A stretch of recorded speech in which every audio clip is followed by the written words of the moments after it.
Everyone, this morning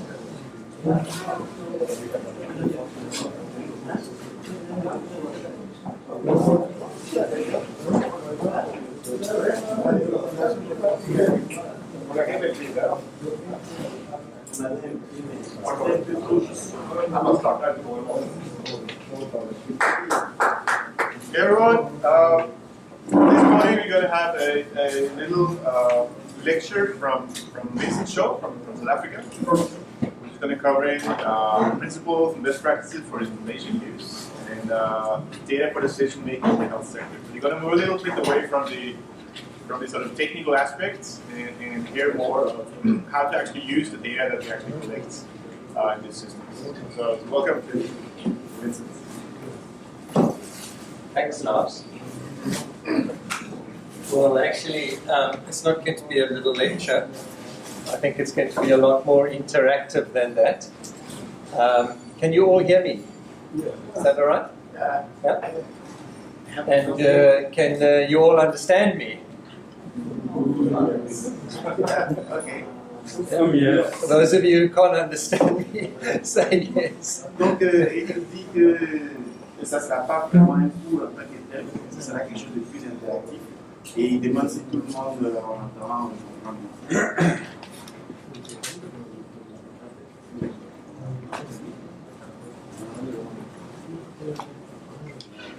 Okay. As Lars has said, we're talking a little bit about the use of information, but I don't think it needs to be a lecture because I hope all of us are involved in one way or another in use of information. Nevertheless, I think it is a challenge about how we take data out of the DHIS and other systems and make it available to managers in a way that they can use the information. Donc tout le monde a été plus ou moins confronté à l'utilisation de l'information. Donc en utilisant ici, en l'occurrence DHIS2 pour l'information disponible auprès de l'utilisateur. And if we have a look at this diagram that we have here, Nous regardons le diagramme que nous avons là. a lot of the energy we've been spending up to now has been about working on getting this information into the database. Quand nous regardons le diagramme ici présent, on se rend compte que beaucoup d'énergie que nous avons mis jusqu'à présent a été de faire sortir toutes ces informations, d'introduire toutes ces informations-là dans les bases de données qui sont ici. Now we're going to look a little bit more at how we can present information in a way which is useful to managers. And we're going to draw on experiences from South Africa and Nigeria and on some of your experiences as well as we do that. Okay, donc maintenant, ce que nous allons faire, c'est de se concentrer un peu plus pour voir comment présenter les informations qui sont issues de la base de données dans un tableau de bord et on va essayer de s'inspirer de l'expérience de l'Afrique du Sud, du Nigeria et de quelques-unes de vos expériences.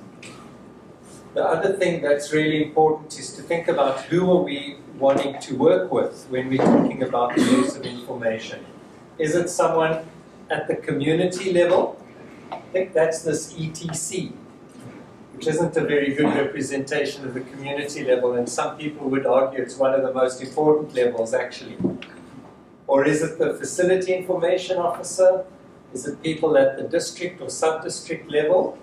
Or is it at the sub-national, national level, or even international level? Donc, une des choses les plus importantes à laquelle il faut penser, c'est de savoir qui va utiliser cette information. Est-ce que c'est le niveau des établissements sanitaires, ce qui est marqué, etc. ici? Ce n'est pas une très bonne représentation de la chose, parce que si on veut voir la vérité, c'est l'un des niveaux les plus importants. Ou bien est-ce que c'est le directeur du centre de santé, ou etc. Let me check. Do you all know where this picture comes from? Savez-vous d'où vient cette image? From a Health Metrics Network document, huh? One of the key documents about data use and management of information in general. Donc ça vient du document du réseau de méthodologie sanitaire et chemin. Donc un des documents de référence dans le domaine de l'information sanitaire. So I put this map up of Nigeria, seeing as we're all here, we better learn a little bit about the country. We're down here along the coast, Lagos, and we're going to have Mukhtar doing a presentation. He's been working in Zamfara, which is one of the northern states. Ok, donc il a présenté le cas du Nigeria ici. Puisqu'on est ici, c'est très intéressant qu'on découvre un peu plus le pays. Donc nous sommes au long de la côte ici à Lagos et il y a quelqu'un d'autre qui va faire une présentation ici qui travaille à Zamfara au nord du pays. And Mukhtar is one of the state information officers in Zamfara, and the team there have been absolutely fantastic in how they've grown over the last, I'd say 5-6 years, from having almost no information system to getting to a state where they've got 80-90% reporting on a regular basis from all their facilities. And they've really gone a long way to taking information and presenting it to policymakers and lawmakers so that they can get changes made in how the health system is managed. And Mukhtar is going to share that experience with us. Ok, donc Mokhtar, qui travaille au niveau des Zamfara, est un des directeurs de l'information sanitaire dans cette zone. Et c'est quelqu'un, ils ont fait beaucoup de choses puisqu'ils sont partis de pratiquement zéro à maintenant autour de 80% de taux de rapportage de données et ils arrivent à présenter leurs données aux décideurs nationaux. And then Greg Rolls is going to talk to us a little bit about information use in South Africa. Greg's been the programmer behind what is called the National Health Information Repository and Data Warehouse. We don't like this name, but the Department of Health decided that was what it was going to be called. And Greg's going to be talking a little bit about what we've done inside this horrible name to make data more tangible for managers. And he's building a lot on business intelligence principles. And I think it's very interesting because what he's been doing is making the data come live in meaningful ways for managers. Okay. Donc, il y a Greg qui est là, qui va nous faire une présentation sur l'expérience de l'utilisation de l'information en Afrique du Sud. Il est le développeur derrière ce logiciel qui s'appelle NHIRD. Je pense que c'est Banque de données nationale pour la santé, quelque chose comme ça. Hein? Donc, ils n'aiment pas trop ce nom-là, mais ils sont obligés de travailler parce que c'est le ministère de la Santé qui a décidé ce nom. Donc, il va nous présenter ce qu'ils ont pu faire derrière ce nom assez horrible. And then I'm going to talk a little bit about where we think information use is going to go in the future. On va parler un peu de comment sera, ce que va devenir l'utilisation de l'information dans le futur. So this also comes from that Health Metrics Network document called Framework and Standards for Country Information Systems. Donc, cela vient aussi du document du réseau de méthodologie sanitaire qui s'appelle Standard pour l'information sanitaire des pays. And what they say is that at present, health information systems in many low and middle income countries tend to be data rich, but information poor.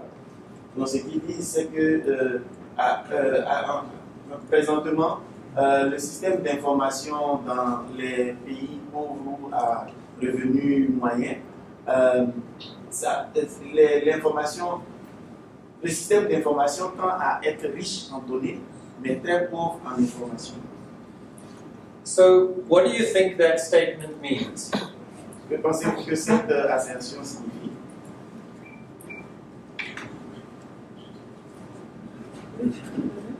dit que les gens mettent beaucoup d'efforts pour collecter, mais les traitements, l'analyse et la dissémination restent beaucoup à It's meant for him that they put a lot of effort in collecting data, but the data analysis and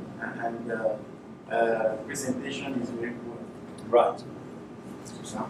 And my fear is that with a system like the DHIS, it's very easy to set up to capture lots and lots of data. But the big question is, what are you going to do with that information? Donc, sa crainte, c'est qu'avec un système comme DHIS2, on peut mettre facilement en place un système pour collecter énormément de données, mais qu'est-ce qu'on va faire avec cette information? And interesting, even in South Africa, for instance, we always started off by talking about a national data set. And it's only in the last about 3 or 4 years that we've moved to discussion about a national indicator data set. And the difference between the data set and the indicator data set was that the data set was focused on data elements, the raw data. Whereas when we moved to the indicator data set, we started focusing on the indicators that the raw data was allowing us to calculate. Donc, l'expérience de l'Afrique du Sud, c'est qu'ils sont partis d'un ensemble de données basiques au niveau national, donc qui a été collecté pendant tout ce temps, et c'est maintenant seulement qu'ils sont en train de se focaliser sur un ensemble de données basées sur des indicateurs, donc un ensemble d'indicateurs. Ce qui signifie pour eux que l'ensemble de données initiales est constitué d'éléments de données qu'on collecte, donc des données brutes, et l'ensemble de données des indicateurs, c'est maintenant basé sur les indicateurs que les données brutes permettent de calculer. The interesting thing is that in Nigeria, we've managed to get the national data set down to a small number of data elements. I think, what are you, about 170? 230 now. But we're not talking about indicators yet. We're still just talking about raw data. That's problematic. On the other hand, I know that like in DRC, I think we've got about 1,800 data elements. Am I right? And no one can use that kind of volume of data meaningfully. Okay? So these are some of the challenges that we face. And the problem is that with the DHIS, it's very easy to ignore these issues and just put the data in because it's easy to create technically, but it doesn't help us in how we manage the information. Donc, je commence par la fin.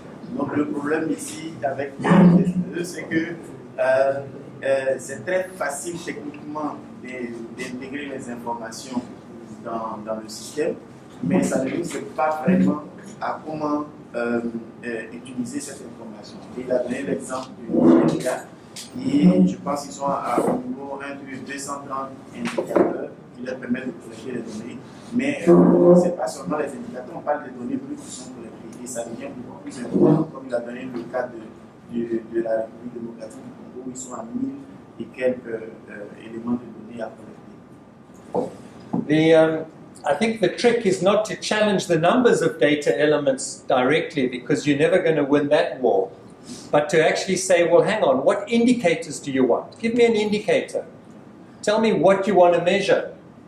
And then when you get that discussion going, then you can talk about, well, what data do I need to get to that indicator? And then you can start saying, all right, now where is that data in this 1,800 data elements? Where can we find that piece of information we need? Donc il dit que le challenge ici, c'est de ne pas décider de voir quels sont les éléments de données qu'on va collecter, parce que si vous voulez faire ça, vous n'allez jamais gagner cette bataille. Ce qu'il faut faire plutôt, c'est vous concentrer sur demander aux gens quel genre d'indicateurs vous voulez collecter. Et après, vous êtes entendu sur ce genre de nombre d'indicateurs et les indicateurs précis, vous pouvez maintenant déterminer quels sont les éléments de données à collecter. So before we move on to Mukhtar's presentation, give us some idea of what kind of information products you use in your country. How are you taking information and making it useful for your managers?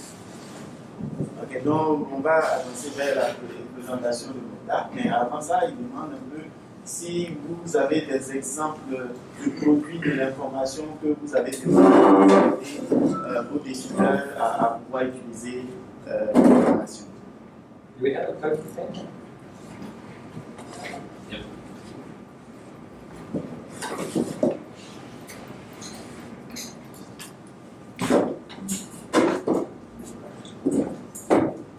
So what kind of information products do we have in use?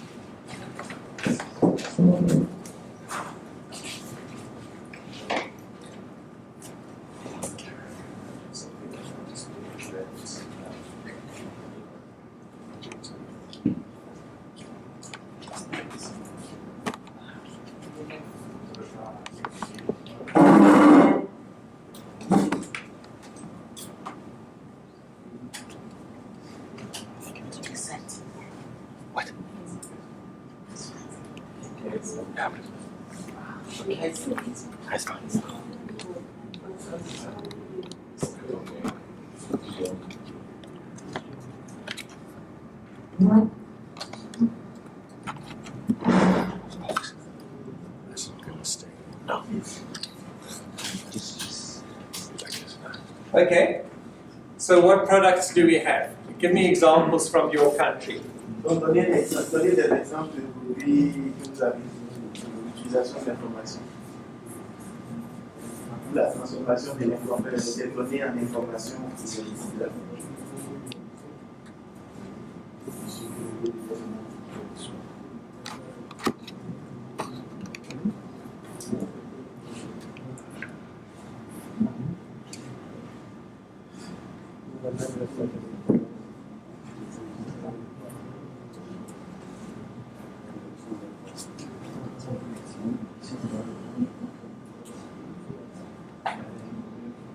Let's go country by country.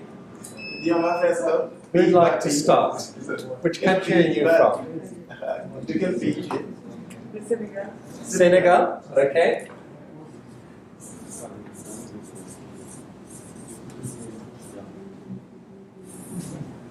What are the kind of information products? Quel type de produits d'information vous avez là-bas? Bon, en fait, est-ce que vous avez des moyens de traiter les données pour en faire des informations que vous présentez? Vous avez des outils de cartographie, des outils de, je sais pas quoi, présenter des tableaux. Ça, c'est la représentation. Oui, Les graphiques, les cartes. oui, quels outils, quels produits vous avez pour Nous faciliter avons ce travail? appris pour les cartes. They are using ArcView for the map generation. Okay. Nous avons aussi. Parce que nous, le logiciel qu'on a actuellement, il y a certains Also SPSS. Sometimes they're using SPSS to analyze the data. SPSS to analyze the data. What does SPSS give you? Qu'est-ce que SPSS vous donne? Tables. Tables? Yeah. Yeah. Nous avons des graphiques. And also graphics. I can get it with me. Tables and graphs, yeah. Okay. Let's have from another country. Anything else? Yep. Yeah.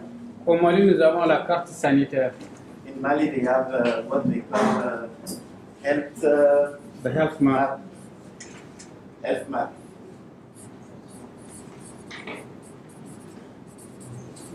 Can you see that now, Jerome? Bit better. What is the health map? Qu'est-ce que c'est que cette It's a document in which you have the number of facilities per district, the number of personnel per district, the number of equipment per district. It's so what is available in the country. So it's a standardized kind of report Yes, by district. I have. You have an Is it example? by district or national? It's national, but it shows how it is distributed by region, by district, by facility. Okay. Really better. Can we Il dit qu'au Mali, create a repository of some of these kind of documents somewhere? donc il dit qu'ils ont, au Mali, ils ont ce qu'ils appellent la carte sanitaire. Donc il est un outil qui leur permet d'avoir des tableaux de nombre de médecins par nombre de signes par et tu as tous les niveaux de la pyramide sanitaire. Okay. Nous aussi, on a la place. They have also the health map. Do you have a similar kind of thing? Okay. Voilà. On a le DESAM, qui est un logiciel actuellement utilisé pour la remontée des données depuis les niveaux de base vers le niveau supérieur. They have also a local tool that is called DHIS, and it is used to collect data from the facility level up to the Ministry of Health level. But is that a data collection tool or a information product? Est-ce que c'est une base, c'est un outil de collecte de données ou bien un outil qui permet de produire de l'information? Si, parce qu'une fois que les données sont collectées au niveau régional ou au niveau district, ils peuvent eux-mêmes faire des analyses. À partir de là, produire des tables, des cartes, pour des prises décisionnelles au niveau local, et au fur et à mesure, on avance. Okay. It's a tool that is used for data collection at lower level, but at regional level or national level, we use the same tool to produce graph, map, and take for decision making. Okay, so what is that? Is that also in Mali? Yeah, in Mali. Yeah. And what is that? DESAM, DESAM. That's an abbreviation, is it? Yeah, l'abréviation. Développement sanitaire du monde. Développement. Sanitaire du monde. Okay, Development Sanitaire en Mali. Okay. I'll be a good French speaker by the end of this day. Okay, any other examples? Yeah, Burkina Faso, madame. Yep. Oui, au Burkina Faso, nous avons un ensemble de productions statistiques. C'est-à-dire, après la collecte, il y a un ensemble de documents qu'on élabore et qu'on met à la disposition des décideurs. Et ce qu'ils viennent de se donner comme exemple, comme la carte sanitaire est là-bas. Mais en plus de ça, nous avons ce qu'on appelle des productions infra-annuelles. Par exemple, chaque trimestre, nous élaborons un bulletin qui fait la synthèse et qui montre les niveaux des indicateurs clés du système de santé au premier trimestre, au deuxième trimestre, pour voir comment nous améliorons. Et deuxièmement, nous avons un tableau de bord quand nous finissons l'année et après avoir élaboré l'annuaire statistique.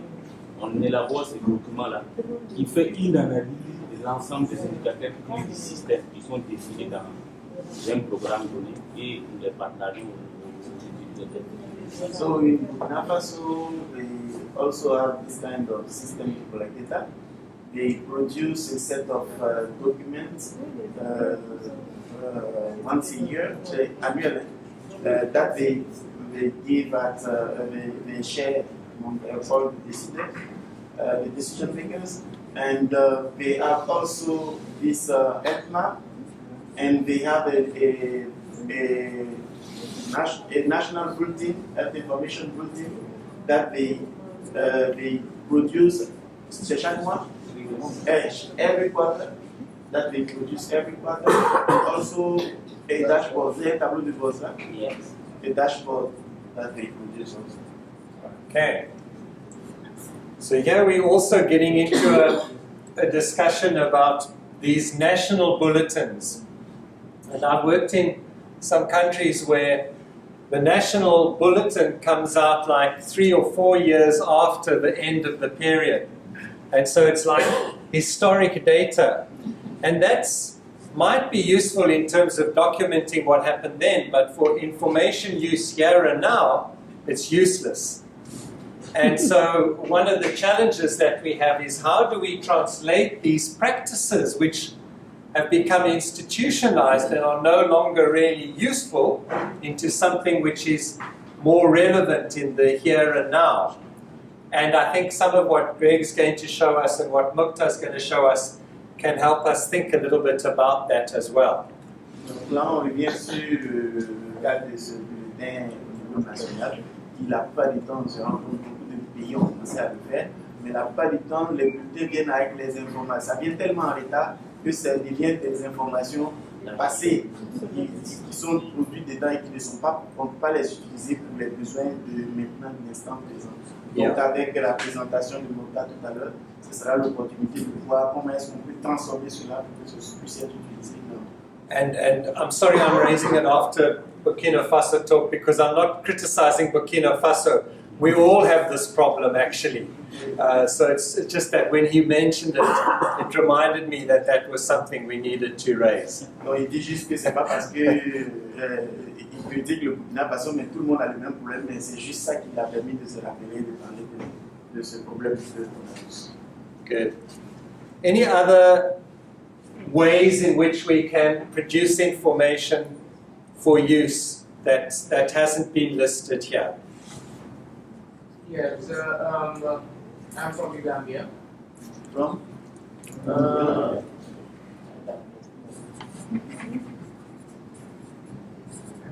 Yeah? Yep. Il dit qu'il est de la Gambie. For LMIS, that's the Logistic Management Information System.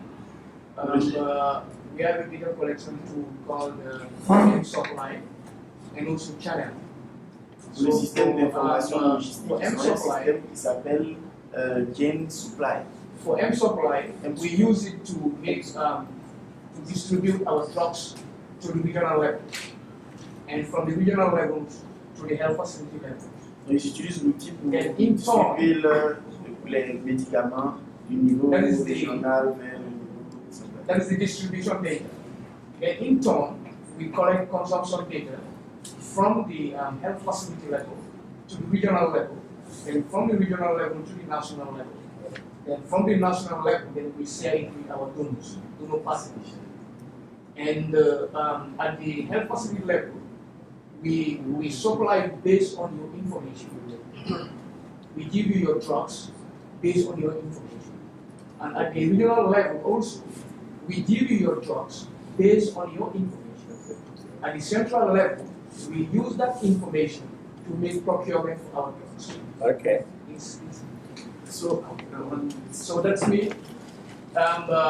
We are using our information to make our decision, to make quantification, and also to purchase. The way in which you present the data, is that in the basis of tables or graphs? In the base of tables, graphs. Don't forget that I take the French guy out. Ok, donc ils ont un système de gestion de l'information logistique en Gambie qu'ils prennent pour collecter les rapports d'informations sanitaires vers les districts, des districts vers les régions et des régions vers le niveau central.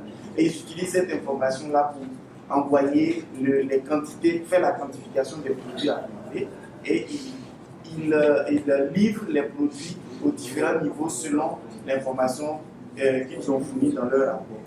Et ils demandent sous quelle forme ça a été, ces rapports-là sont présentés. Donc il a dit que c'est M-Supply and Channel. Yeah, but it was, you asked him the format of The format of the reports. I didn't get the answer.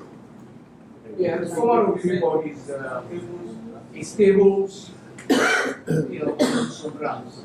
Donc les rapports sont produits sous forme de tables et de graphiques. And also we use quarterly bulletins to share with what has happened within that period with our managers at the regional facility level, program level to share what we Okay. already have here. So, un rapport trimestriel avec les responsables pour analyser voir ce qui s'est passé dans la. So one of the things that's coming out of this discussion as well is the back and forth feeding information. Because often, well, in many countries, it's focused on just sending it up, but you don't get much feedback down. And that feedback back is actually a very, very critical process. Yes, I'm from Nigeria, particularly Ondo State in Nigeria. There's a product, an information product called Kentos. KENDOS, Employer into Maternal Death. Basically, it's linked with the abusive model program of the state where I actually came from. What it does is it takes it records information about death and maternal death in all facilities in the state. And actually, this did not just come about, it's an initiative of the managers that is actually helping them to fine tune the ABSA model program in those states. CEM. What does it stand for? Confidential Inquiry to Maternal Deaths in Ondo State. In Ondo State. Okay.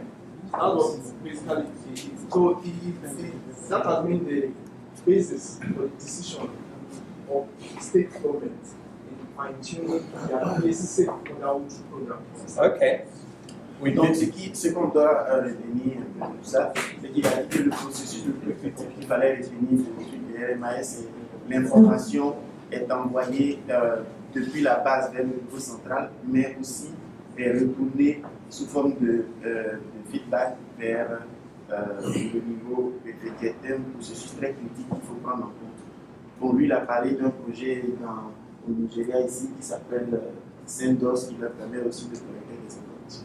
So in this kind of, it's not just an information, it's a legal information product that was passed by the It's a requirement. Yes, It's a required reporting format. Not by the legislation. But why do you call it a product rather than, because it sounds like a data collection tool about maternal deaths? Well, I call it product because it's actually the information gathered and analyzed over a period of time reflects. Okay. So it's both a way of collecting information and a reporting. Reporting and Okay. reflecting. Donc, c'était en fait, il appelle ça un produit. Pourquoi? Alors que ça ressemble plus en réalité à un outil de collecte qui a été standardisé et puis institutionnalisé. Le législateur a demandé que tout le monde utilise, c'est obligatoire.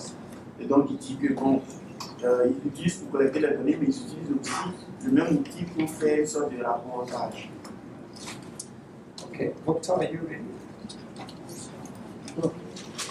Sorry, there's another hand. Right. While Mukhtar's getting ready, we'll have your comment last. In Ghana, the information that we use to use the information that we collect, we use to produce the quarterly, half-year, and then annual reports. Then we have something we call facts and figures. Called what? Facts and figures Facts and figures. that we generate with the previous data. And again, we produce bulletins.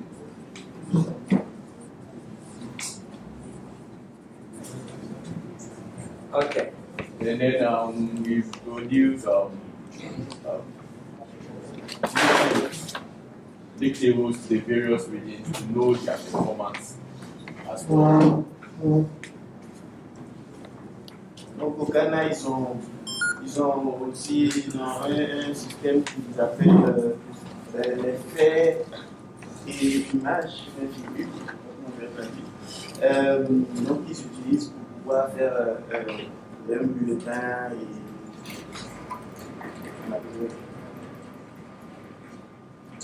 Good. So Mukhtar's going to talk a little bit about what they've done. And if you have questions while he's presenting, please just put your hand up and feel free to ask. Mukhtar? Donc Mokhtar va nous présenter un peu ce qu'ils ont pu réaliser. Donc durant la présentation, si vous avez des questions, vous levez juste la main et puis ça va.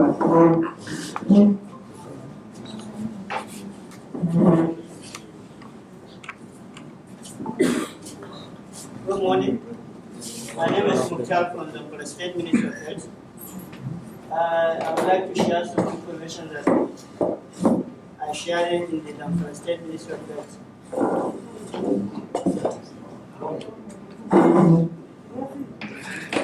Oui, j'avais un bon temps, mais il a parlé très doucement.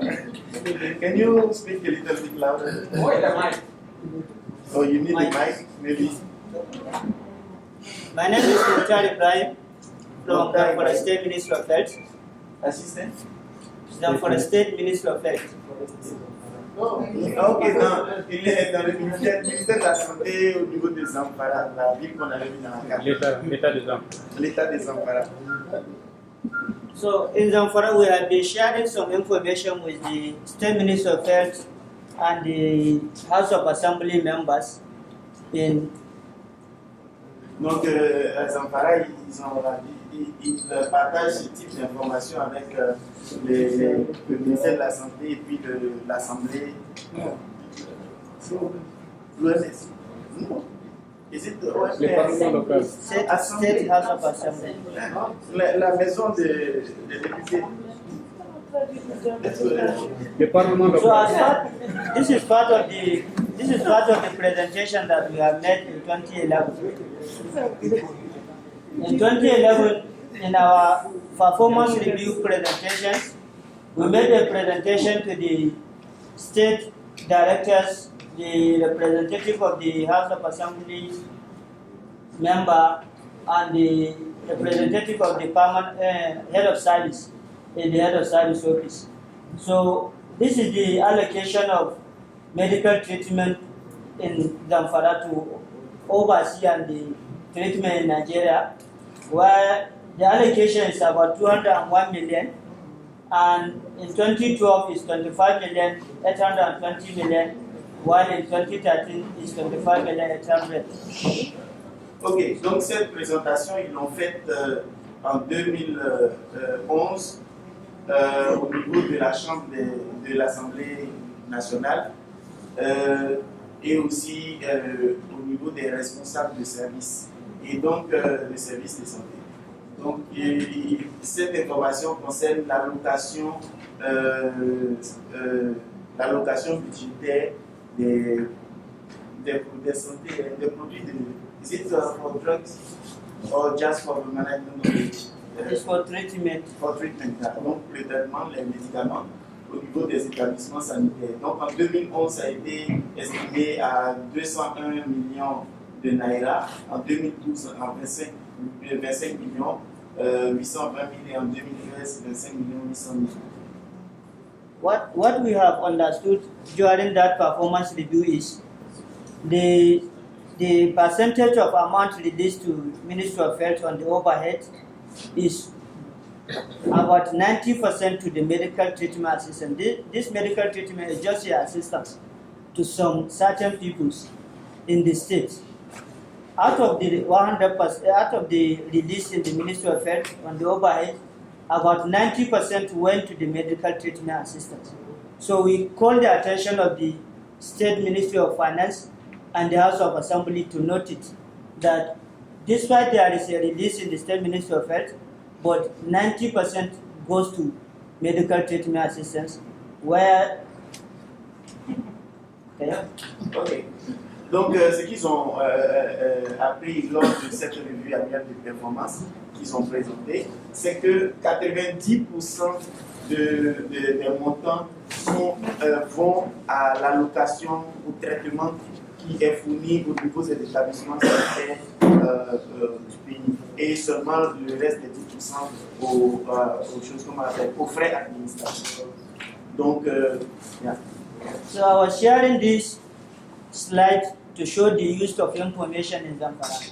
After that presentation, in 2011, is 201 million that is allocated to medical treatment assistance on overseas Nigeria, while in 2013 is just 25 million that is allocated on that medical treatment assistance. And this information went to the executive governor, where he finally slashed the release of medical treatment to overseas in Nigeria. So now he stopped giving any medical treatment assistance on the State Ministry of Health overhead, unless in his own office. So from 67 million in 2011, now we went to the zero release on the medical treatment for assistance to overseas in Nigeria. So this is part of the use of information that we are doing in Zamfara State. I didn't get you. Is it?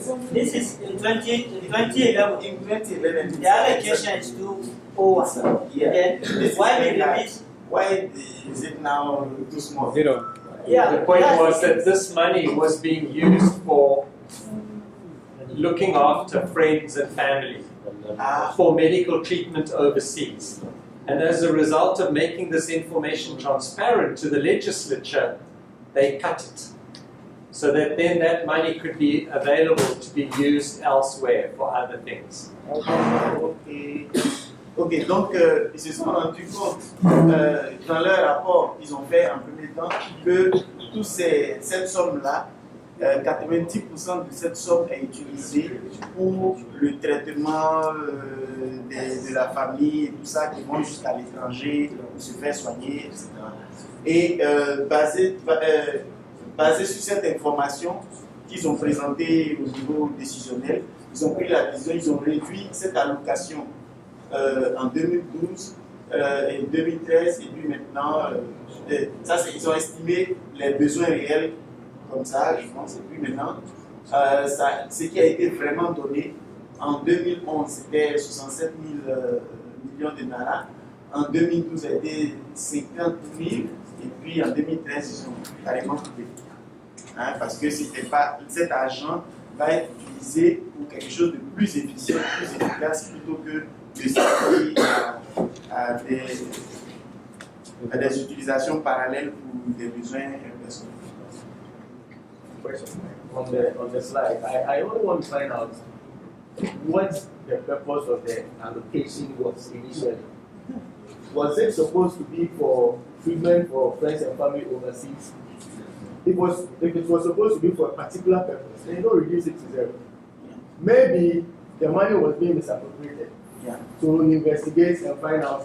But then if you reduce it to zero, it means that earlier that was what was spent for, and this time you don't support that, so you are taking it out. Yeah. Well, that is how I understand it. So please. Donc il pose la question de savoir pourquoi est-ce que, à quoi était initialement destinée la somme qui était donnée. Est-ce que c'était pour faire les traitements des parents à l'extérieur du pays? Si c'était ce cas, alors pourquoi est-ce qu'on a réduit? Mais si ce n'était pas ce cas, on suppose que, puisque ça a été réduit à zéro, on suppose que c'est parce que c'était mal utilisé. Donc il demande un peu une explication par rapport.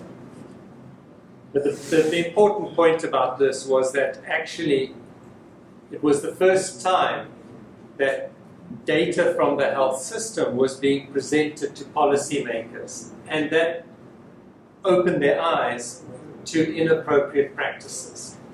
Yeah. Donc ce qu'il faut noter, c'est que c'était la première fois que des données d'un État étaient présentées aux décideurs au niveau de l'Assemblée nationale. Cela a permis de leur ouvrir les yeux sur certaines pratiques qui n'étaient pas correctes. Maybe I can help there. What we do is that we have what's called budget appropriation. What he has said, written as allocation, is actually budget appropriation. And then the actual releases. So in 2011, the appropriation was 201 million, but the actual release was 67 million. So in effect, what it means is that over the years, we appropriated funds for treatment, for both abroad and in Nigeria, like Vincent said. Basically, those money are appropriated for friends and family, and you want to okay. I want to get the meaning. That's for treatment both in Nigeria and abroad. But then it doesn't impact on the health system because it's for a few individuals. Those that amount are like I said, misappropriation. It's for basically for friends and family who make use of those appropriations. So with the information project, they've been able to show the government, the legislature that this amount over the years have always been appropriated for this particular thing, which does not impact on the health status of the population. So open their eyes to see that, oh, what we've been doing over the years is wrong, and then rather than not putting that as part of the budget for the Ministry of Health, Yes. they took that of Ministry of Health, because then you don't have any more funds. If you spend so much about 200 million as for treatment in the budget of Ministry of Health, so what else is remaining for you? Maybe the total appropriation for the Ministry of Health will probably be just 500 million, and then out of that 500 million, 200 million is for treatment. Both abroad, and you find that even out of the 67 million that was released, most of it will have been for treatment abroad. Yeah, it will be for treatment abroad. So that's the kind of thing that has been happening. So with that, and because of the issue of accountability and transparency, now you can, and the democracy in the country now, you can engage the legislator. Oh, this is what we've been doing over the years, and it's not making any impact on the health status of the populace. So that information they share has now been able to show that what we've been doing is wrong. So the appropriation for the following year was reduced, and even the actual releases was much reduced. And then in 2013, the appropriation was still reduced, and there was no release at all for treatments either abroad or in Nigeria. So that rather than that, if it will not come as a budget for the Ministry of Health.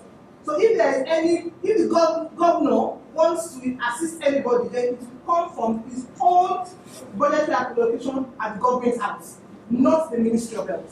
Yeah, one question. Initially, this budget line, what was the purpose of that budget line? It was meant for the state ministry. Over the years, there's always been that budget line. It's like because they feel that the treatment, maybe the treatment in Nigeria is not enough. Some specialized treatment, some people that will go for specialized treatment abroad. And then also to augment out of pocket of expenses of individuals, So people were using it rightly. Yes. Okay, I have to translate. Okay, let's move on, because the session is not about the Nigerian policies on supporting medical treatment abroad or South Africa. It's about... Let me just summarize it quickly in French. Ok, donc qu'est-ce qui se passe? C'est que la ligne budgétaire qui était attribuée était destinée au traitement spécialisé à l'extérieur. Ok? Et on le donnait mais sans contrôle. Donc, depuis cette présentation, ils se sont rendus compte que 90% de ce montant-là était utilisé pour envoyer des amis et des frères à l'extérieur pour se faire traiter, sans que le reste de la population, la grande masse de la population, ait un impact de santé notable. C'était juste pour quelques personnes privilégiées. Donc, en présentant ces données-là aux décideurs, ils se sont rendus compte que c'était une mauvaise utilisation de l'argent public au fil des ans. Et maintenant, ils ont décidé de réduire dans un premier temps en 2012 et puis ils ont carrément supprimé en 2013 cette allocation. Okay.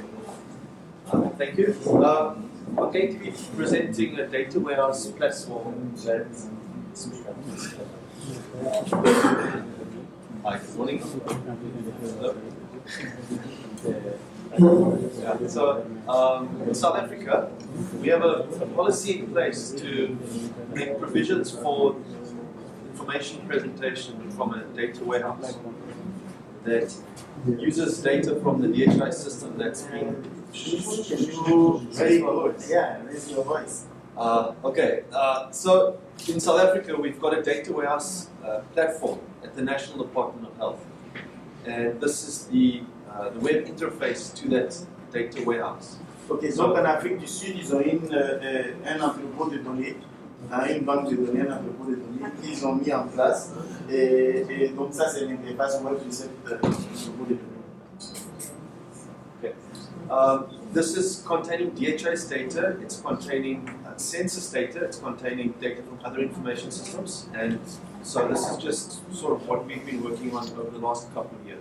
Et donc cette base de données contient des données de DHIS, des données d'enquête et des données de collecte de donc c'est sur ça qu'ils travaillent depuis un petit peu.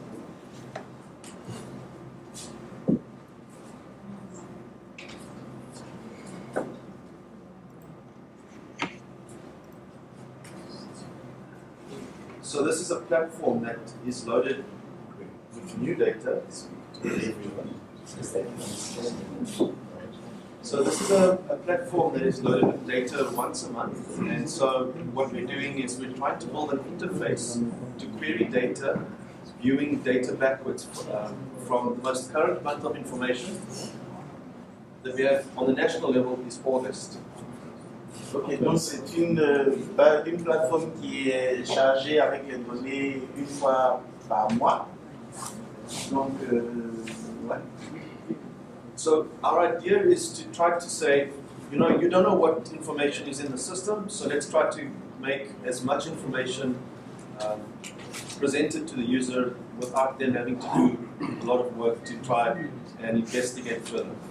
Ok, donc on ne sait pas trop quel genre d'information qui est dans le système. Donc, ce qu'ils essaient de faire, c'est de faire en sorte que la plupart des informations utiles soient présentées directement aux utilisateurs.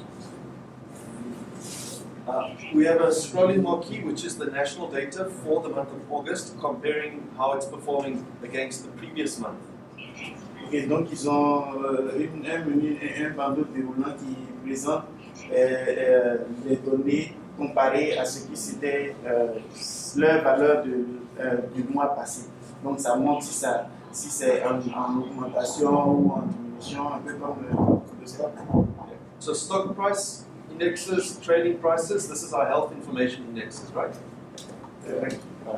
C'est un peu comme au niveau de la bourse des valeurs. Vous voyez un peu comment les prix des produits montent et descendent. C'est la même chose. And the difference between health and finance is easy to understand. Finance information, if values go up, that's good. In health, it's more complex. Yeah. If things go up, that's sometimes a bad thing. So we have to store information about indicators to be able to interpret and present data. Donc là, le problème, c'est qu'il y a une différence entre les informations financières et puis les informations de santé. Au niveau financier, quand la valeur monte, c'est que c'est une bonne chose, mais en matière de santé, si ça monte ou si ça descend, c'est pas forcément bon ou mauvais. Donc ce qu'ils font, c'est qu'ils utilisent des indicateurs pour pouvoir interpréter si c'est bon ou mauvais. So we try to make access to information as easy as possible. By that, we've started implementing things such as single-click reports or graphs. So if I click on this indicator, I get a summary report for the last 6 months of data. Donc ce qu'ils essaient de faire, c'est de faciliter l'affaire avec un résumé des rapports. Donc s'il clique par exemple sur un indicateur qui passe, il obtient une fenêtre avec un résumé du rapport pour les derniers 6 mois de cet indicateur. Yeah, sorry, my internet connection is a little bit slow here. Son internet, sa connexion internet est très très rapide, donc on voit ça s'afficher.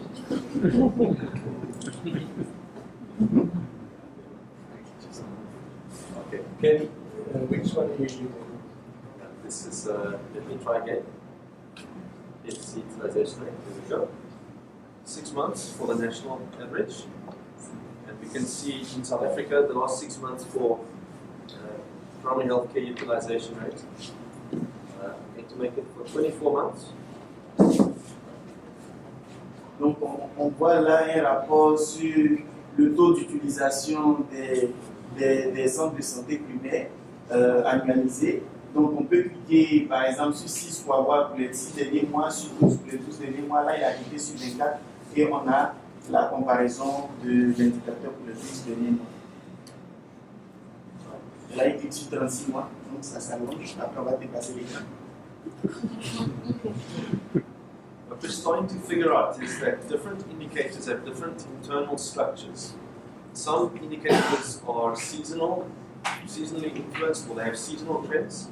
And we're starting to see that different indicators should be presented in different ways, using different types of perspectives. Donc, on se sont rendu compte qu'il y a des variations saisonnières. Donc, ils les ont poussés à se rendre compte que chaque indicateur devrait être présenté d'une manière spécifique selon le cas. Okay, I haven't chosen a very good example for the seasonal variation. For example, malaria treatments or malaria health Donc, phenomena. il va nous présenter un exemple concernant les variations saisonnières, en nous présentant par exemple un graphique concernant le paludisme. But we can see in South Africa the utilization rate in some months seems to be to follow a reasonable trend, month on month. Donc l'utilisation des services de santé en Afrique du Sud, on voit que c'est en train de ça varie en fonction des mois.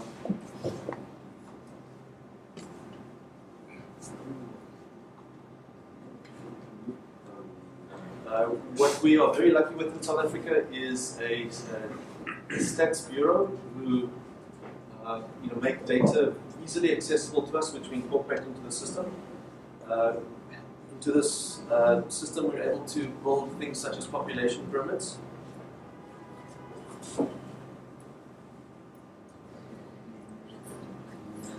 Yeah. Where we have our gender breakdown into our different cohorts.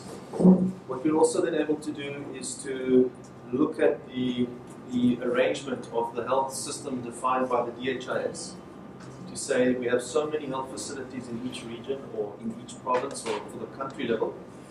And then we can start looking at the total population, the number of facilities versus the grand total population in this region will say that for a primary healthcare facility in South Africa needs to serve 5,567 people.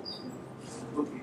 Donc ils ont dans leur outil un outil qui s'appelle la pyramide des populations. Donc ils essaient de représenter ici, qui compare la population par rapport aux centres de santé primaires. Donc on voit ici que par exemple un centre de santé primaire doit servir environ 5567 habitants par centre de santé.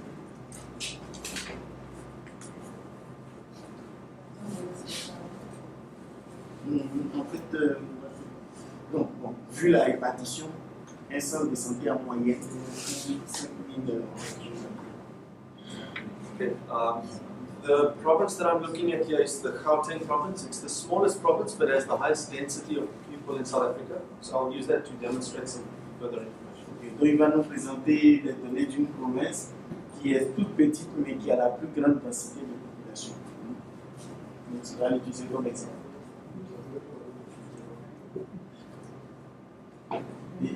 This is the province. Hein? Yes. Gauteng. Donc la province s'appelle Gauteng. Il a choisi ici écrit sur pyramide de population et puis on a le résultat là. And you can see the problem that we have in Gauteng. We have a lot of people coming to seek work, and there are fewer women available to the population that you would see in other provinces. So our health minister is using this sort of population pyramid to say where is the gender for women and children greater, and they're redirecting health services to cater for health for women and children. Okay. So here is an example where we have a much higher density of males in this region. And then the DG, the Director General for Health in South Africa, she wants to know then where are the other provinces where there's a higher rate of women. And then she wants to use health services that focus more on women's issues, children's issues. Donc la responsable du district peut-être veut comparer un peu, veut voir ces données-là avec les autres districts, pour voir là où il y a le plus de densité de femmes, pour pouvoir faire son analyse. So the issue is that in Gauteng, men are coming to work on the mines, for example, and you can see at the bottom, 51.2% male, 48% female. That gap is much bigger than you would normally expect. The point is that the women are left behind in other provinces, like for instance the Eastern Cape, which are the poorer provinces. So what he's saying is this represents a challenge for our health system in South Africa. Where you've got overpopulation of men, you know what the result is. prostitution, all kinds of sexually transmitted diseases, that sort of thing. What does it mean for the other provinces where the women are concentrated? That's where the women and the children are, and we need to have specific kinds of health services in those provinces. Okay, donc là, j'ai compris. Donc, regardez par ici en bas, vous avez la population des hommes qui est de 51,2% et la population des femmes qui est de 48,8%. C'est pas normal. Si on compare avec les autres districts, on va se rendre compte que ce n'est pas du tout la même chose. Et pourquoi? Parce que c'est une zone à haute densité où il y a beaucoup plus d'hommes qui sont venus et les femmes sont restées dans les zones rurales, pauvres un peu. Donc ça veut dire que c'est un challenge pour l'administration parce que les zones où il y a beaucoup d'hommes comme ça, il y a des problèmes tels que la prostitution, etc., qui vont venir, donc il faut prendre en compte. Et en plus, ça veut dire aussi qu'il faut repérer les zones où les femmes sont restées pour pouvoir mettre en place des mesures pour accompagner la santé de la mère et de l'enfant. Okay. One of the new developments that we've realized is that we can start making use of statistical methods to understand our information. We're not only interested in just looking at the numbers, the percentages, we're also looking at how performance management can be conducted through the use of standard deviations. Donc, il ne regarde pas seulement que les chiffres, mais il regarde aussi la gestion de la performance, le monitorage de la performance, pour voir un peu avec les déviations standards, comment est-ce que on peut interpréter. For example, les trucs de déviation standard. For example, we have our list of DHIS indicators, and what we've learned from the public health observatories in the UK is that it's very easy to set up a report like this where we can look at the national average for a specific indicator, and we can plot the region that I've chosen, the Gauteng province. We can plot where it falls in relation to standard deviation for that indicator. And if we... Donc là, par exemple, ils ont chargé quelques données, quelques indicateurs de DHIS, de DHIS, pas DHIS. Is it DHIS 1 or DHIS 2? It doesn't matter. Donc c'est des indicateurs de DHIS. Et là, qu'est-ce qu'ils font? Ils mettent la moyenne nationale, ça qui apparaît sous forme de barre. Et par exemple, pour le district Gauteng, par exemple, qui est là qu'on a choisi, on fait apparaître sa valeur ici. Donc on peut comparer automatiquement la position par rapport à la moyenne nationale. And because we know the indicator has a high positive value, or if a high number is a good thing, or if a high number is a bad thing. For example, mortality. A high mortality rate is a negative thing, right? But for certain indicators, a high value will be a positive thing. We're able to then plot where it's overperforming, or it's excelling, or if it's underperforming. Ok, parce que pour chaque indicateur, on sait sa valeur, si elle est élevée, c'est bon ou mauvais. Par exemple, le taux de mortalité, quand c'est élevé, c'est pas bon. Donc, on peut positionner ici en cliquant, en ajoutant ce truc vert là pour savoir si c'est positif, s'il fait la valeur a une influence positive ou bien négative. Okay, so what we've done is we've seen that this concept works of using standard deviations to plot outliers, statistical outliers, where it's over or underperforming, and we try to create a more complex, sophisticated chart using both an x-axis and a y-axis for two indicators. Donc là, comme on l'a vu avec le système qui nous permet de déterminer, de marquer de façon visuelle un peu si un indicateur performe bien ou négativement. Donc ils ont élaboré un autre système un peu plus complexe qui permet de pouvoir comparer les indicateurs. So before Greg moves on, I just want to highlight a few things, because this is a tool that I think is is really going to revolutionize how we use information. What Greg's done here is basically, can you just get that little box out of the way? Okay. Basically, if you look at this chart, it's a little bit confusing, all right? It's a bit full. But if you look, where are your green boxes? And if you were, this is a province which is performing well, so it's generally green boxes. But if they weren't performing well, you'd have some orange or red boxes appearing.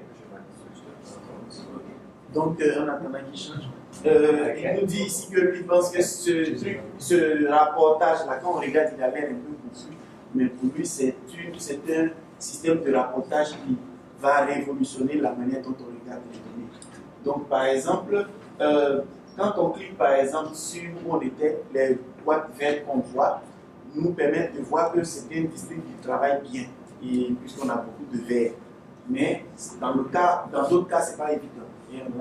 But when you switch to another province, and you can see how it's easy to switch from one to another. So if you were in a national meeting and you, instead of representing your countries, represented each province, you could be having a discussion about how are we doing? Why is this province below the national average in terms of their performance for cesarean section rate? What is contributing to that? Ok, par exemple, c'est très intéressant. Vous avez vu comment est-ce qu'on peut changer facilement de province pour afficher le résultat. Par exemple, vous êtes à une conférence et vous devez présenter un peu les données de votre province et vous pouvez discuter pourquoi est-ce que le nombre de césariennes, le taux de césariennes, d'accouchement par césarienne est si mauvais comparé à la moyenne nationale. The other thing that you need to recognize what he's done here, because this is smart. Okay? Can we zoom?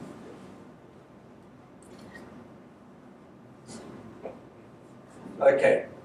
Spoils the picture a bit, but here, just go upgrade.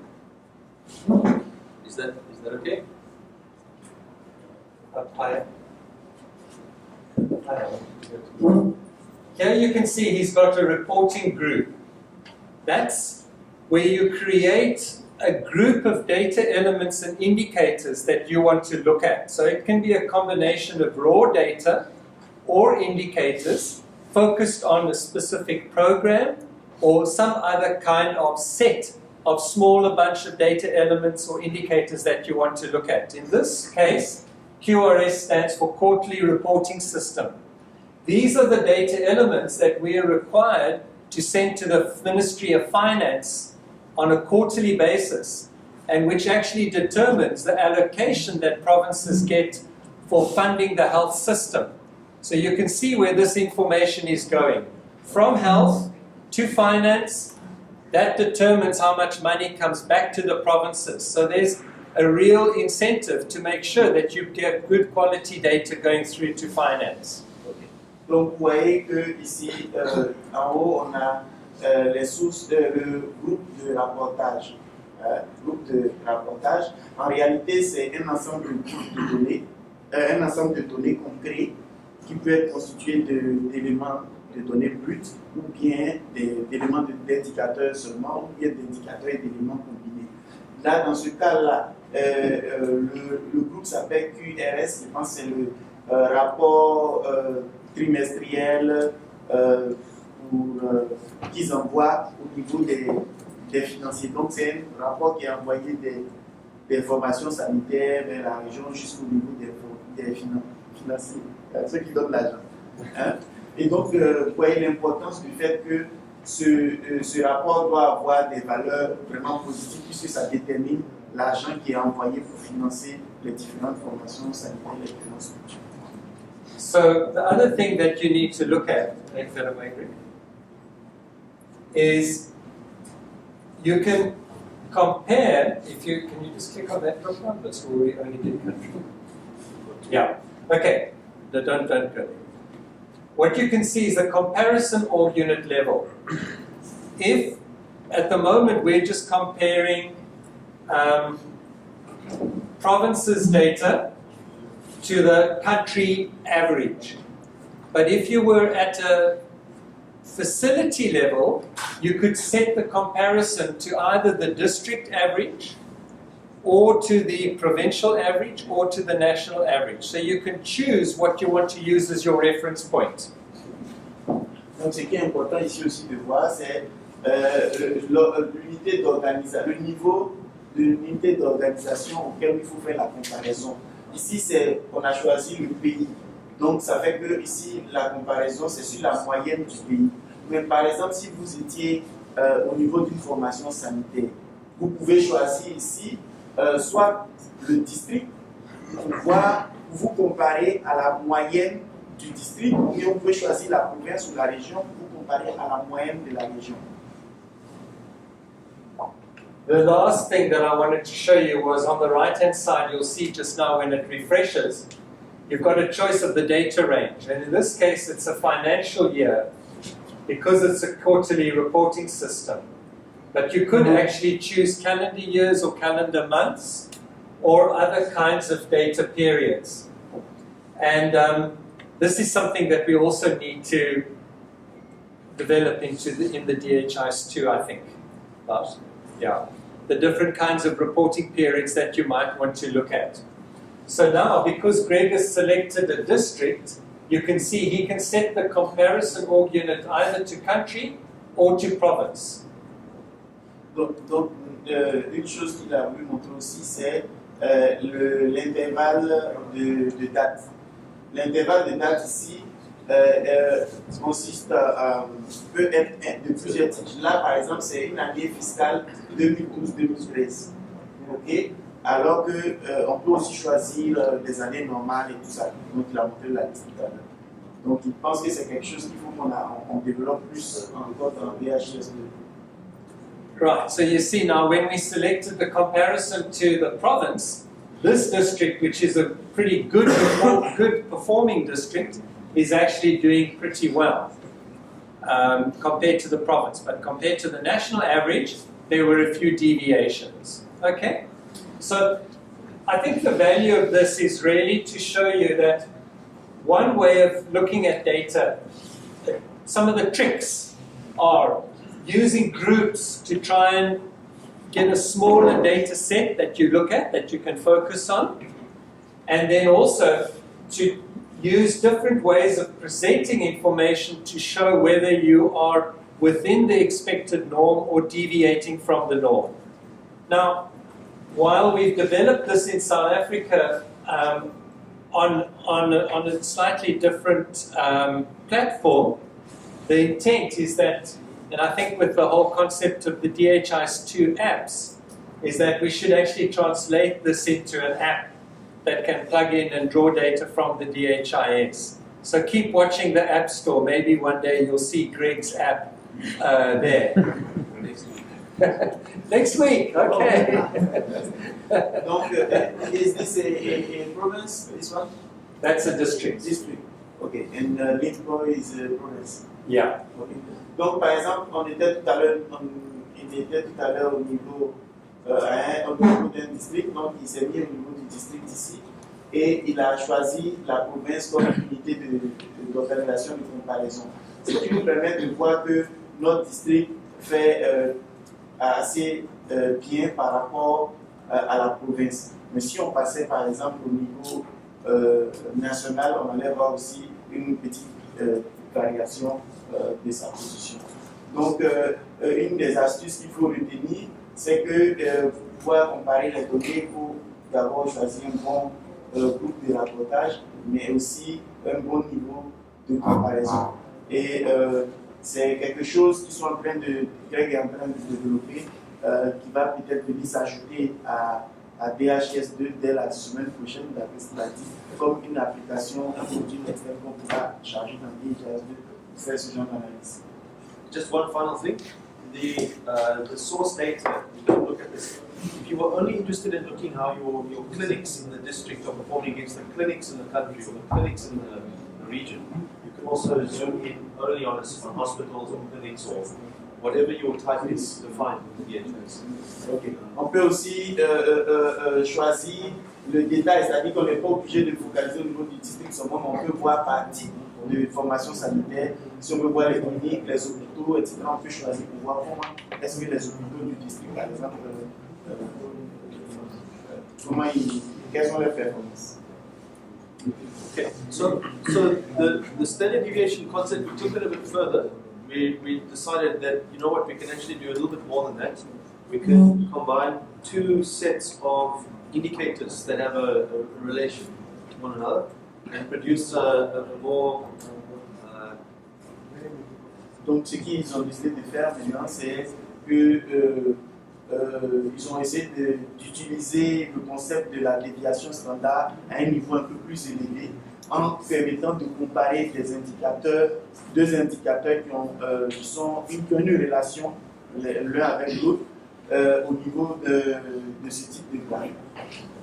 So what we've got here are two indicators, PCV second dose versus child and 5 years pneumonia incidence. Là, il compare deux indicateurs, deuxième dose de la couverture de la seconde dose de PCV is pneumococcal vaccine. Ah, ok. C'est le vaccin pneumococcique. Et puis l'autre, c'est les child death. Pneumonia. Pneumonia. Ok, donc c'est les enfants de moins de 5 ans. Pneumonie chez les enfants de moins de 5 ans. L'incidence de la pneumonie chez les enfants de moins de 5 ans. Comparé au vaccin contre la pneumonie. La couverture vaccinale. And what this allows us to do is to see which regions are underperforming for whatever the attributing factors are. So this is an example where we can quickly spot where, because we have the polarity, low values are negative for PCV, and high values for pneumonia incidence are also negative. We can quickly spot which quadrants are the underperforming regions. What's this? This is the provinces, the abbreviations for each province. And the color of the square are what they are performing good or bad. Okay, so this. So your background layer, just like the standard deviation, for your x-axis, we've got the y-axis now too. Yep.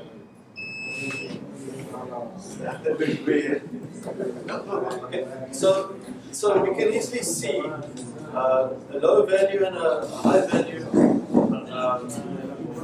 On peut facilement voir comme on est, c'est le système d'indégation standard avec ici la base des axes et des axes. Donc on peut facilement voir comment on appelle, si une formation sanitaire ou une province fait une bonne performance ou une moins bonne performance. Moi, je veux que l'utilisation des déviations standards, ça c'est pour beaucoup plus de spécialistes qui sont très dans les statistiques. Alors, si on a quelqu'un qui n'a pas les notions de statistiques, on va lui présenter un grand groupe plus qui peut beaucoup plus digeste.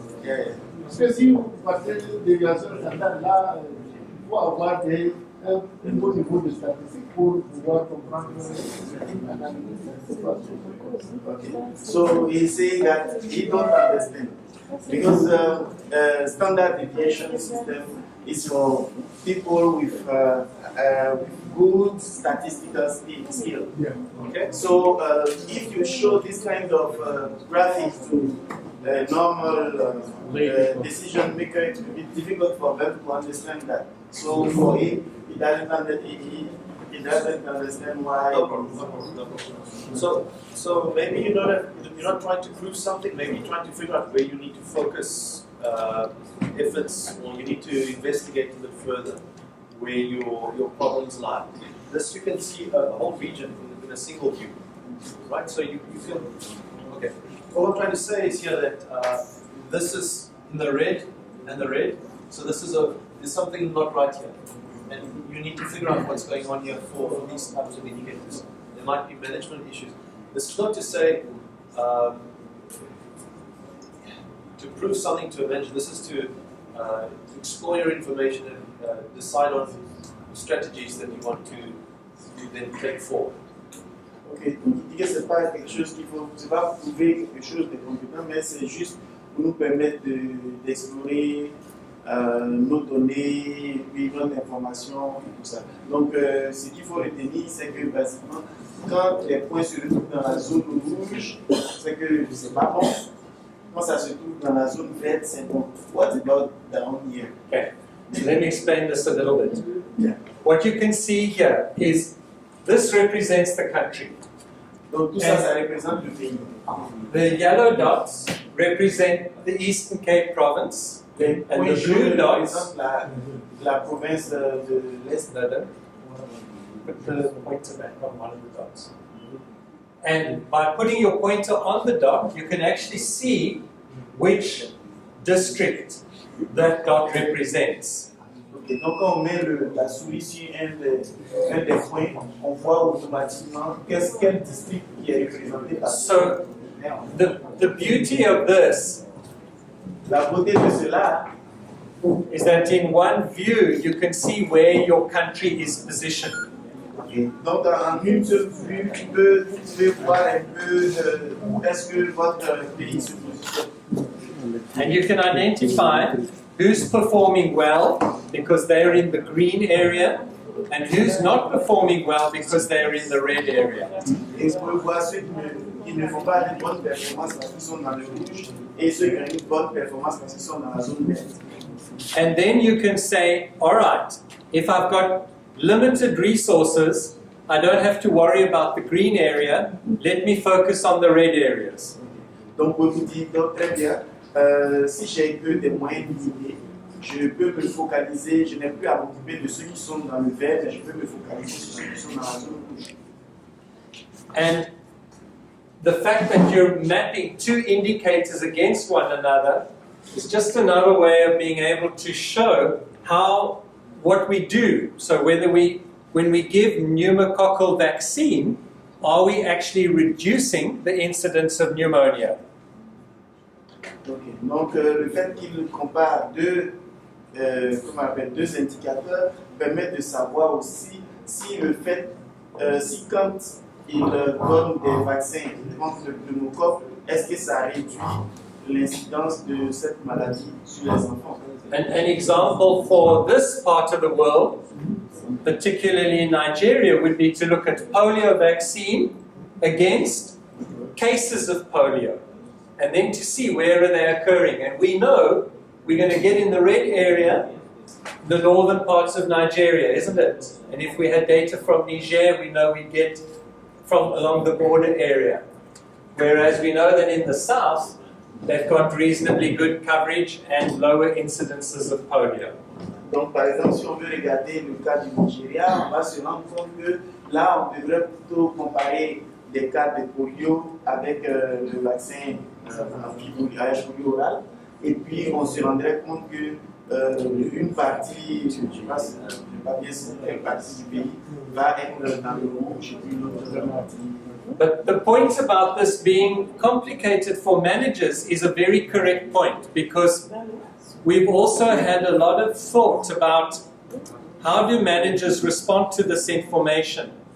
And some of what this is it's less important about whether it's 1 or 2 standard deviations. If you want to explain it simply, you can explain it in terms of you're a red block, or you're a green block, or you're an orange block. And that means that you're either got a problem or you're doing pretty well. Okay, donc avec cette histoire-là, l'essentiel c'est pas trop de me concentrer sur le vote à multinational, mais si c'est un carreau vert, un carré rouge, on peut dire bon, il se passe, il faut une bonne performance ou une mauvaise performance. Donc pour un décideur, il faut regarder les couleurs. The other thing that's happening here is that a few years back, a lot of our focus was on teaching managers how to draw graphs, how to create tables. But now, we're not doing that anymore. Why? Because with these kind of tools, also in the DHIS2, the dashboard, the data is there, the graph is there, the table is there. The challenge now is to teach managers how to take this information and do something about it. It's in your face information. You don't have to create the graph first, it's there. Now what are you going to do about it when you deviate? Donc, il y a depuis quelques années, l'effort c'était sur former les gestionnaires ou les décideurs à comment faire des graphiques, comment faire des tableaux, comment faire ci, comment faire ça. Maintenant, l'importance n'est plus là-bas, puisque dans un outil comme DHIS2, DHIS, vous avez directement déjà des tableaux qui sont générés automatiquement dans votre agenda. Vous avez des graphiques qui sont déjà faits, vous avez des cartes qui sont déjà faites. Donc maintenant, l'effort doit être porté sur comment aider ces gens-là à pouvoir interpréter ces outils. Just before we break for tea, Avant la pause café. Dapo, Pause thé. is tea ready? What is interesting is the Minister of Health was going around with his tablet, logged into this website, and he'd go to a hospital and he'd say, why is your cesarean section rate so low? What's going on here? Or why is this indicator so low? And the hospital managers were saying, here's the minister looking at our data, we better make sure we get on top of this data. So it's created a whole revolution in South Africa about looking at the data and using the data. And I'm saying this because I think it's very powerful with like the DHIS2 to create a login for the minister, set a dashboard up for the minister. He mustn't be able to go and change anything, but indicators tables must be there for him to see. Do the same for the deputy minister. Do it for your senior politicians, because that's where you get the buy-in then. That will create a huge stimulus in the country. These guys are looking at our data, we better get our act together. Okay. Donc, en Afrique du Sud, ce qu'ils ont constaté, c'est que le ministre de la Santé, avec sa tablette, il se promène et il arrive dans une formation sanitaire et puis il regarde, mais pourquoi est-ce qu'au niveau de votre établissement sanitaire, le taux de césarienne est si mauvais, etc. Et donc, le gestionnaire de l'hôpital s'est dit, attention, là, le ministre regarde nos données, donc on a intérêt à tout faire pour qu'on s'améliore. Et cela provoque un peu une sorte de dynamique, de révolution dans l'amélioration de la qualité de vie. Que par rapport à DHIS2, il est important pour nous d'établir des tableaux de bord pour nos décideurs. Donc il faut par exemple mettre en place un tableau de bord pour le ministre de la Santé, un tableau de bord pour comment on appelle, pour le secrétaire général de la Santé, un tableau de bord pour tous les décideurs. Ils n'auront peut-être pas le droit de modifier quelque chose, mais il faut qu'on mette un tableau de bord bien configuré pour eux, qu'ils peuvent voir de façon régulière. So, what I'm going to show you here is some work that we've been doing with another organization called Broadreach, and I have to give them credit for this thinking process, but why I'm sharing it with you is I think this is where we need to be going with our information, and it's not complicated things, it's things that you can do as well. So what they've got here is hello Romain. Ok, donc ce qu'il va nous montrer ici, c'est un graphique, un travail qui a été fait en collaboration avec une institution qui s'appelle Broadreach. Donc il y a un processus de, on appelle ça comment français, c'est business intelligence, je ne sais pas si on traduit ça, business intelligence. Donc c'est un type de business intelligence, c'est-à-dire un processus de pensée et de résolution de problèmes à travers des graphiques. Donc ils ont mis en place. So here's the HIV PMTCT care program, and if you look at it, these are the different steps in the provision of care for HIV PMTCT. And these numbers represent the indicators that are in the system to measure these steps along the care process. Donc ce graphique-là est un graphique qui représente le programme de PTME au niveau VIH du pays. Et vous voyez les chiffres qui sont là représentent les indicateurs qui sont utilisés pour mesurer chaque étape de ce processus. En bas ici les indicateurs. Now, the point is they're indicators, because if you have here antenatal visits and you just had 100 people coming for antenatal visits, what does that mean? And how does that help you? Is it good or is it bad? Donc, par exemple, c'est les indicateurs qui permettent de mesurer. Mais supposons ici, à ce niveau, que vous avez environ 100 personnes qui arrivent pour une visite prénatale. Est-ce que ça signifie, est-ce que c'est bon ou c'est mauvais? Whereas if it's antenatal coverage and you've got 30% or you've got 60%, you know whether you're getting to where you want to be. Donc là, par exemple, si on est au niveau de l'indicateur, qu'on a la couverture des visites prénatales, donc on va se rendre compte que si on a 60% de couverture pour la visite prénatale, donc en ce moment on sait si c'est bon ou bien si c'est mauvais. So what they then did is they then looked at some of the indicators. This is where their value is. That's what the target is, and that's the source of the information.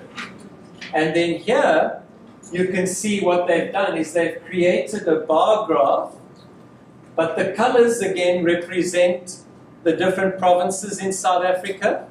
So by looking at the blues, you can see the blues are generally performing pretty well, whereas the oranges are not doing so well and the greens are not doing so well. So the colors help you to identify quickly how are we doing as a province overall with a certain group of facilities. Donc vous avez ici l'indicateur, ensuite la valeur de l'indicateur et l'objectif national, et puis la source des données. Et en bas, un graphique qui représente les différentes provinces. Et les couleurs donnent un peu la performance de la province. Donc quand c'est bleu, on voit que les bleus, ils ont quand même une bonne performance. Les oranges ont une moins bonne performance et les verts ont une très mauvaise performance. Donc ça permet de comparer la position de sa province par rapport au reste des autres. And then you can see this specific district is doing well on antenatal client first test. Well, they've got a high first test positive. They're not doing so well on that. But they're not doing very well in terms of getting the people onto treatment for their HIV. Donc on se rend compte que le district qui est là, il a une très bonne performance en ce qui concerne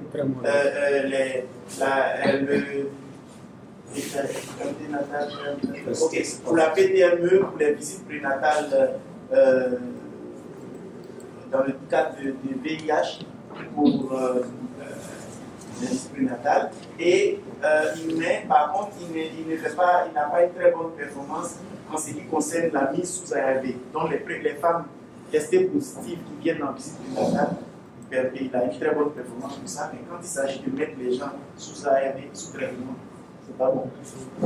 So the point is that what we are wanting to do is to highlight and use indicators, colors, to highlight those indicators that are doing well in this care cycle so that when you're assessing your program, you can see, I'm all right here, but this is where my problem is. And then you know where you've got to focus your resources. Donc, ce qu'ils essaient de faire, c'est d'utiliser les indicateurs pour évaluer un peu le programme. Donc, on peut par exemple dire, ah, bon, je suis à ce niveau, mais voici où mon problème se situe.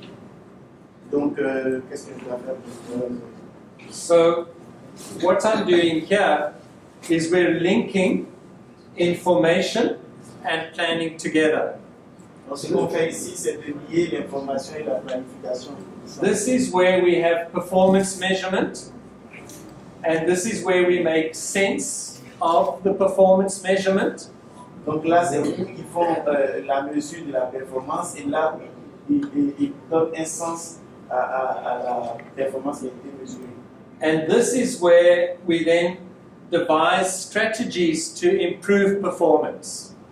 Donc ça, c'est toute la vaste stratégie qui est mise en place pour améliorer la performance. And when it comes to this performance management, we've got various ways of being able to look at information. And why I've put this up, because it kind of summarizes that it's not just sufficient to have a graph or a table. You actually need different ways of being able to look at the information through different windows. It's like when you look into a room. You come in through the door, you see one thing. When you look at the top, you get a different view. When you look through the window, you get a different view. And these different views help you to understand what is going on with the information. And so these are the range of information products that we have for being able to look at and make sense of our performance. Donc quand il s'agit de la mesure de la performance des données, il ne suffit pas seulement d'avoir un seul élément comme une table ou un graphique, il faut avoir accès à plusieurs présentations de données. Ça permet d'avoir de la perspective. C'est comme si on rentre dans la salle, on va voir directement une première vue des données. Mais si on se met sur le toit, on va voir les données d'un autre sens. Si on se met sur le côté, on va voir les données d'un autre sens. Donc, pour pouvoir interpréter ces données vraiment réellement, il faut pouvoir avoir plusieurs angles de vue. Et ce sont ces différents angles-là qui sont les différents outils de présentation de ces données qui sont autour. This is, again, coming back to the previous discussion where we've got the program stages, we've got the indicators and how they're performing, and now with the DHIS 2, we've got the ability to be able to drill down to various levels to see who's performing well and who's not performing, so that then we can understand where those facilities or those districts are not performing, why are they not performing, and analyze that. Okay. Donc, comme on l'a dit, donc, on a par exemple les différentes étapes du programme avec les indicateurs pour mesurer chaque étape. Et maintenant, on a DHIS 2 qui nous permet de descendre jusqu'au niveau de toutes les informations, de toutes les structures sanitaires et de voir qui a une bonne performance ou qui a une mauvaise performance. Et il nous permet aussi de voir les raisons pour lesquelles les uns ont une bonne performance ou une moins bonne performance. Et voilà, c'est la question. And then we use this analysis to develop a strategic plan to improve the quality of our health services. Donc, on utilise ces facteurs-là pour développer notre plan stratégique pour améliorer ces facteurs. Okay. I think that's it. Okay. Tea not ready yet? 5 minutes, fine. So this is, I think, the last or the second last slide. But this is thinking a little bit about where we're going to go. I think this business of in-your-face information products, so that you just have to say, well, what is the problem here? What am I going to do about it? You don't have to take time to create those graphs and indicator tables. That's where we're going to be going with dashboards. The messaging related to vital events, so messaging about districts that are reporting maternal deaths or exceeding certain targets, that's going to become really important. The use of mobile and tablet interfaces, as I spoke about, especially for senior managers, that we have at our fingertips now, and we can harness that if we want to. And then I think the whole thing about the DHIS 2 apps is where we're going to be going. The last slide is really about the challenge of integration, because as Greg was saying, it's not just about one system that you're pulling information from. It's often multiple systems, human resource systems, financial systems, other systems. And we're going to have to work more and more about how we integrate these systems, but also allow them to operate independently. So, Romain. Donc, tout à l'heure, on va voir, il y a 2 derniers slides à voir. Donc, ils vont nous parler un peu de l'avenir, de l'avancée des prochaines évolutions. Donc, on a les produits de l'information en face, qu'on a en face, hein, sur notre face, si on veut traduire autrement. Donc, il s'agit par exemple des tableaux de bord qui sont bien structurés avec des graphiques et des tableaux, des messages qui sont en rapport avec les événements vitaux, tels que les naissances ou la santé, les décès maternels, etc. Des interfaces mobiles pour les tablettes, spécialement pour les gestionnaires seniors. Et puis on a aussi les applications DHIS 2. Et puis le dernier slide va nous permettre de parler un peu des challenges de l'intégration. Donc, il ne s'agit pas seulement d'intégrer des systèmes indépendants. Il s'agit de quelque chose de plus. Good. There are some questions on the quiz, Mathieu. Do people know where to go for that? Yeah.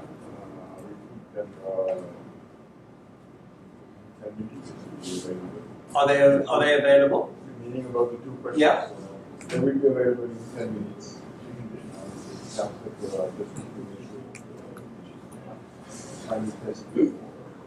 In 10 minutes. It's okay for you? Okay. Yeah. I just thought people could do it while we're waiting for tea to. Okay. Yeah.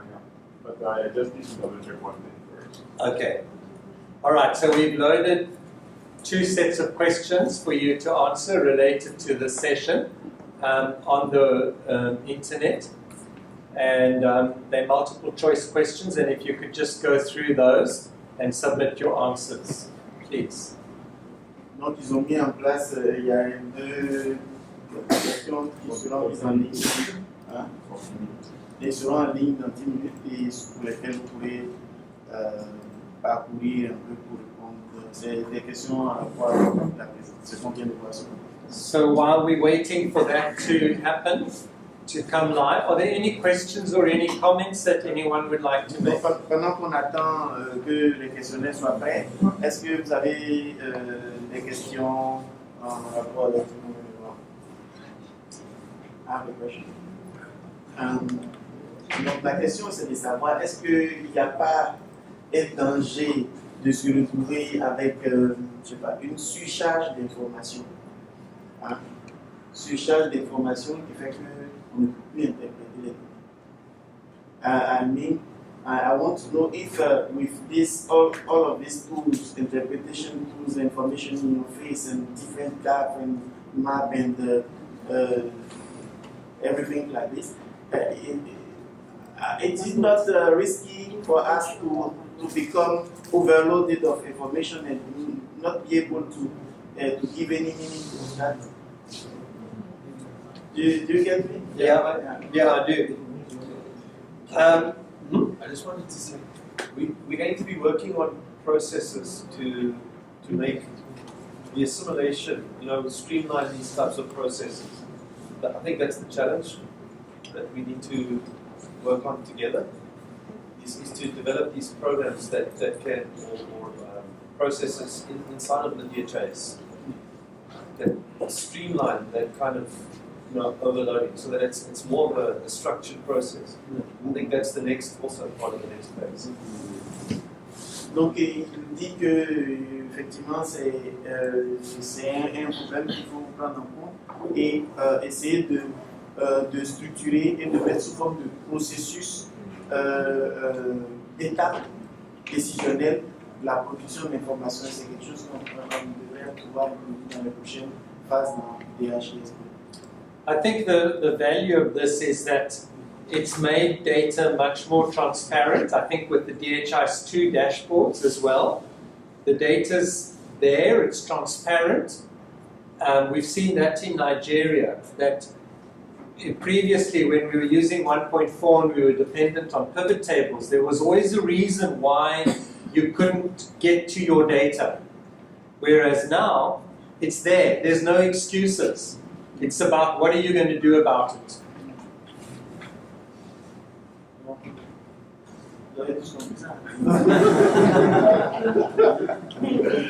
Ok, donc c'est que avant les gens n'avaient pas forcément accès à l'information. Maintenant dans DHIS2 avec les tableaux de bord, l'information est là, elle est présente, on n'a aucune excuse de ne pas l'utiliser. There was a question at the back. Yes, it's in connection to also what we have. And since this is a shared experience platform, my own question is with all these graphs and the tables that we have seen, points and everything, how do we make it more compatible in our local communities? Because when you say Nigeria, this is coming up to be a Nigerian experience and the national platform. Yeah. While those are the states and the local and the world levels, most times don't get to see some of these things we are screaming. Yes. And by the time we use it to make to develop a new process or a new protocol, it will take after 3 years before it will reach them. That time it must have expired and due for review. We will withdraw it again and keep reviewing and keep reviewing. And what is happening at those local levels are happening. Yes. So part of what I was thinking could be a takeaway for us, all of us here, is how do we make the DHIS data use is very, very important to us. To those at the community level and those at the facility level. So that at their own, they are not just able to analyze data, they are able to interpret and have a kind of a decision made already from those places. Our own experience from the civil society angle has always been that if those at the facility to understand that by what is happening here is also going to affect the national trend, they will keep it up at that level and resolve it at that level. It doesn't necessarily have to come up to the national. I will now shout our prevalence rate, for instance, is 4.1%.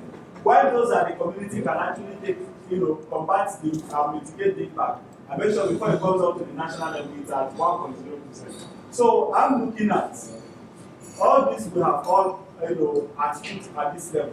How do we make those at the facility, those at the community people to understand that this data has been generated, other than all the times they just impute the data and sent to us, use it to load something at the national level.